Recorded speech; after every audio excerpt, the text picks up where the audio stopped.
ఇక్కడ చూడండి ఎంత దారుణమైనటువంటి పరిస్థితి.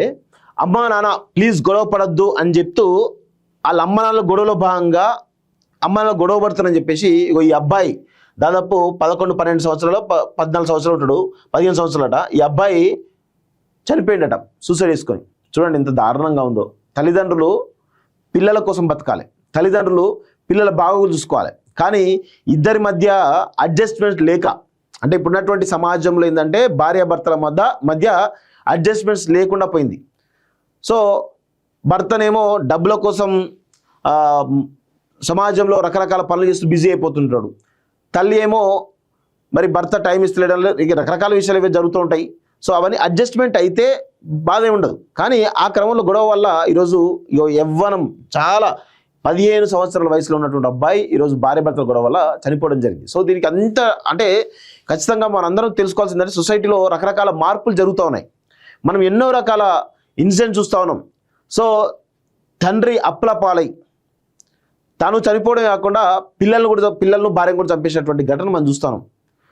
తండ్రి డిప్రెషన్లో పోయి లేకపోతే తల్లి ఇంకా డిప్రెషన్లో పోయి పిల్లల్ని చంపినటువంటి ఘటనలు మనం చూస్తూ ఉన్నాం. రకరకాలు జరుగుతున్నాయి. అంటే సొసైటీలో ఈ కాలం మారుతున్న కొద్దీ మనిషి ఎప్పుడైతే డబ్బు చుట్టూ తిరుగుతున్నాడో అప్పుడు ఈ కష్టాలను వస్తున్నాయి. డబ్బే ప్రధానమైపోయింది ఈరోజు సమాజంలో. ఆ డబ్బును సంపాదించేటువంటి క్రమంలో బంధుత్వాలు ఎలాంటి ఎమోషన్స్ ఏమీ లేకుండా ఈరోజు ఈ రకమైనటువంటి ఒక ఉచ్చులో పడి, డబ్బు అనేటువంటి ఒక పిచ్చి ఉచ్చులో పడి ఈరోజు కుటుంబాలన్నీ కూడా నాశనం అయిపోతున్నాయి. ఇప్పుడున్నటువంటి పరిస్థితుల్లో కుటుంబాన్ని పోషించుకోలేని పరిస్థితులు కనబడుతోంది. చాలామంది కూడా బీటెక్లు చదివి లేకపోతే పెద్ద పెద్ద పీజీలు చదివిన వాళ్ళు కూడా ఈరోజు జొమాటో డెలివరీ బాయ్గా చేస్తున్నారు. దానివల్ల జరిగేటువంటి పరిణామం అనేది రోజుకు కనీసం 1000 రూపాయలు సంపాదిస్తే నెలకు ఒక 30-40 వేలు సంపాదించేటువంటి అవకాశం ఉంది. అదే ఇక్కడ నాకు ఆఫీస్లో ఉద్యోగం చేస్తే 15,000 20,000 వచ్చేటువంటి పరిస్థితి కనబడుతూ ఉంది. సో ఇలాంటి సిచ్యువేషన్స్ ఉన్నాయి సమాజంలో. డబ్బు చుట్టే ఈ సమాజం తిరుగుతుంది తప్ప విలువలు కానీ, సాంప్రదాయాలు కానీ, బంధాలు కానీ, బంధుత్వాలు కానీ ఏవి కూడా లేవనేది చాలా స్పష్టంగా అర్థమవుతుంది. సో ఇక్కడ చూడండి ఎంత దారుణంగా ఉందో.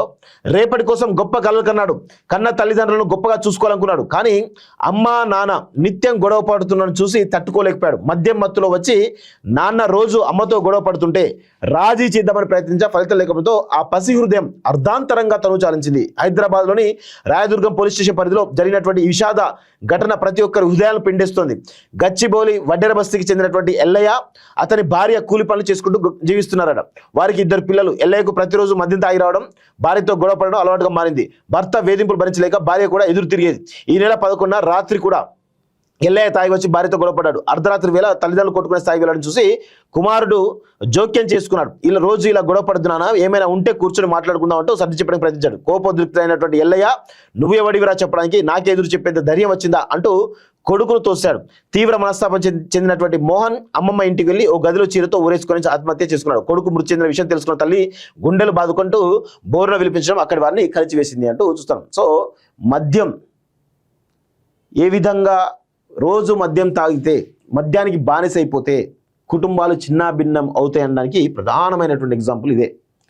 సో ఇది మద్యం, మనీ ఈ రెండు కూడా సమాజాన్ని చాలా చాలా తీవ్రంగా వేధిస్తున్నటువంటి విషయం అయితే కనబడుతూ ఉంది.